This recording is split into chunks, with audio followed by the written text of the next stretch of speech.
Is now the right time to sell all of your Pokemon investments? So this video stems from something I've been thinking about and kind of discussing on Discord for probably the past few months. You might have been able to tell from some of the previous videos I've made where I'm thinking maybe I should sell off some of this, or maybe I should start selling this. It's still something that just keeps going through my mind when it comes to my investments. When it comes to the business, it's just churn and burn. And if I get stuck with something and it goes up in the meantime, cool. Now I get to raise my price. I get higher margins. Great. Love to hear that. So yeah, Pokey Brian made a video on this, and it kind of like sparked this huge outrage, and then Nomics, and then everybody else just started piling on this. So here's my turn. That's like my perfect, cue. Hey, maybe you should finally make that video you've been thinking about. So why has this been on my mind, and why do I think this is a good time to sell? Well, thank you for asking, Buttercup, and let's get this dog and pony show on the road. Why is it a good time to sell? Well, I got a lot of my products at basically wholesale cost or MSRP, pretty much way before the boom. I may be up 300 to 500% on a lot of things. Maybe even, some of the newer things, I still might be up 100%. So you can never go wrong making profits. You can't go broke taking profits. All my Sword and Shield stuff I got at basically wholesale to MSRP, except for Evolving Skies. I bought that between $400 and $500, and look at it now, it's what, $2,800, $2,600, something along those lines. So when you're looking at that type of gains, yeah, maybe you should probably sell some. We can also talk about one of my previous videos topics. Opportunity cost is a real thing. I think some of the sets I have are going to take a lot longer to double or triple in value than, say, Ascended Heroes maybe, or Prismatic. To me, it's making more sense, hey, maybe you should sell that and put that into some more Pokemon, or we'll talk about something else in the later parts of the video. We also talked about space opportunity cost, which again is another real thing. Unless you have billions of dollars or maybe not billions, but unless you have a ton of extra money to be blowing on warehouse spacing. I don't have that. Most other people, I think, that would either watch the video or are Pokemon investing or Pokemon businesses, as long as they're smaller, on the smaller side at least, probably don't have that excess capital to just throw at storage. So there's a lot of products where I'm already up 3, 4, 500% gains, and why would I want to keep holding on to this? I need space for new stuff, churn this stuff out. It's probably going to be pretty hard to sell some of this stuff, as we talked about in another video. Liquidity dries up when things get expensive. Otherwise, it would just keep going up in price. Makes sense. So let's touch back on liquidity issues. So yes, even in this crazy bull market, there's a lot of liquidity issues.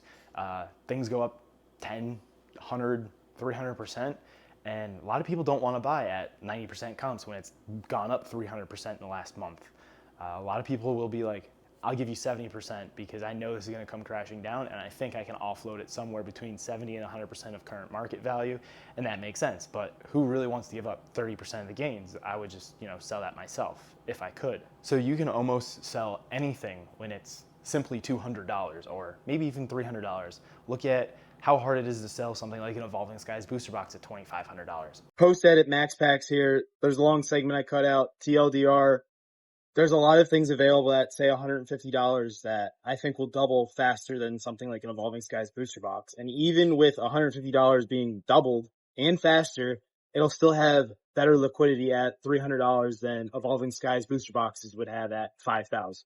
And you can kind of do that across the board. Same thing with like Fusion Strike or 151 ETBs. It kind of goes across the board. All right, back to the regular video. How many people have, we'll say team up, how many people have $10,000 or $12,000 to just throw down on a box of shiny cardboard?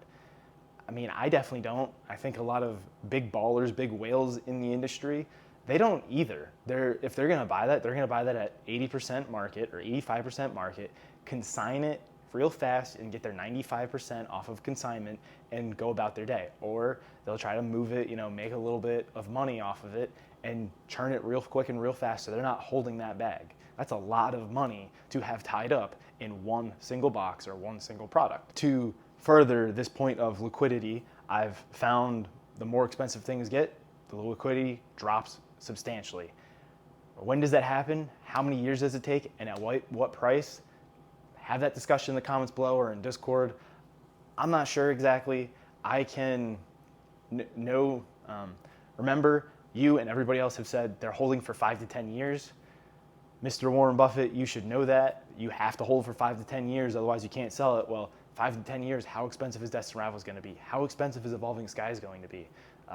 Team Rocket, or not Team Rocket, Team Up is like 10 years old. That's $12,000 a box. Can you imagine if you had 100 boxes of that? How are you going to offload that? Who's going to buy that? And if you brought all 100 boxes to the market at the same time, you might bring the market down a bit because of all this extra supply coming in. You might have to undercut yourself to move all of that quickly. Now, if you're just selling, a box every month, or, well, let's be real here, a box doesn't sell every month for Team Up. It's like 5 boxes every year. If you're going to hold for 5 to 10 years, expect, especially in this new market, that a lot of those gains are front loaded and you're going to see diminishing gains on the back half. At least that's what we're seeing right now, and it makes sense. A lot of these gains are already baked in. Like Destined Rivals sitting at $500 within a year of release, a lot of those gains are already baked in. You could buy at MSRP 160 and watch it double to 230, and usually that would take 2 years, not buy at 160 and it's $500. I mean, look at 151 booster packs. They were, $9 last year sometime? MSRP's figure $5 a pack, and what are they? $28 to $30 a pack now, and it literally just rotated out a month, 2 months ago, something along those lines. So those gains are clearly front loaded on this. Evolving Skies didn't even get to $30 a pack that much. Again, you can look at Prismatic or Ascended Heroes. A lot of those gains that would take 3, 4, 5 to 10 years to accumulate are already baked in. Look at Sword and Shield sets. Look at those ETBs. Now look at Prismatic. Look at Ascended Heroes. A lot of those ETBs are already the same price as Sword and Shield sets. Maybe it's recency bias. Maybe those sets suck, but you have age. You have no printing. Like Sword and Shield is not getting reprinted. Doesn't matter. It is not getting reprinted. You can almost use that G word. Almost use the G word. But all of these other sets, those gains are already baked in. What is Prismatic? 170? What is Ascended Heroes? 180? What is Destined Rivals? 225? Those gains are baked in. Good luck holding for 5 to 10 years. It makes sense. Offload it now. It's been a year. It's been 2 years. It's been 6 months. It might make sense to offload it now. So if you do have something that expensive, what's after that? How do you offload it? If you're not PokeRev or some mega superstar or something like that, how are you going to offload these boxes? You said you're holding for 5 to 10 years. You have eBay, you have TCG Player, but like we said earlier, 5 boxes of Team Up sell every year on TCG Player. Figure maybe 5 on eBay as well. So you have 10 boxes. Good luck. Good luck offloading all of those. Now you're going to get clapped with fees. You're going to get clapped with taxes and all of that. Granted, you should pay your taxes anyway, but who really wants to pay the eBay fees and all of that? And then it's just going to sit there. And how long is it going to sit before it finally sells? Probably a majority of these move hands at local, maybe not local conventions, but national conventions and stuff like that, which is a real possibility. But you're still not going to get 100% of market. You might get 85% or 90%.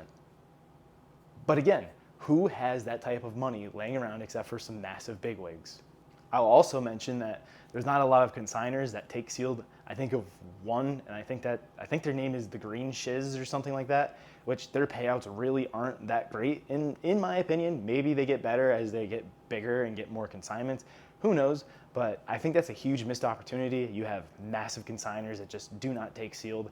I'd rather not use Voldemort, as Catch 'em All Collectibles says, or what is it, Golden. I'd rather avoid them just because they've had a lot of shady business practices, I guess, or at least a lot of rumored shady business practices, which leaves you with a bunch of people that only sell slabs.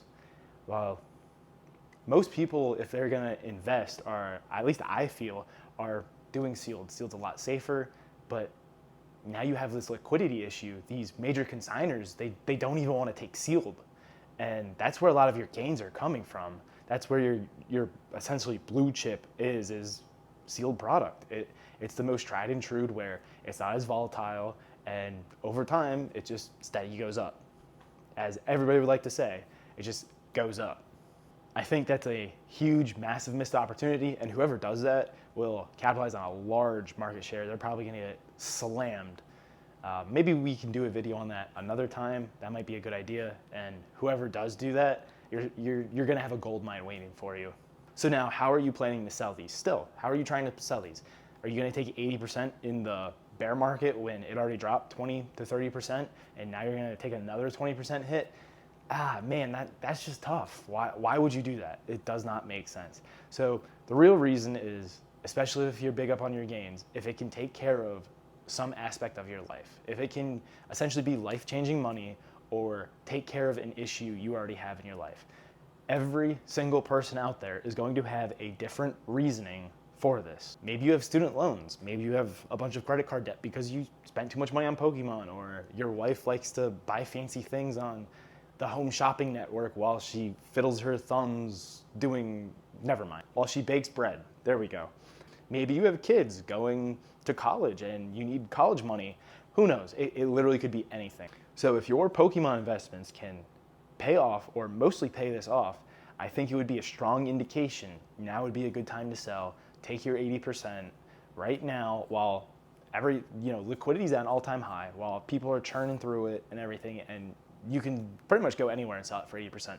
By the way, hit me up on Instagram or Discord if you're looking to sell collection. I can't afford anything too crazy. Small fish, big pond. But yeah, hit me up, buying 80%. So now that we've passed that, in my personal case, I'm beyond blessed. I don't have any debt.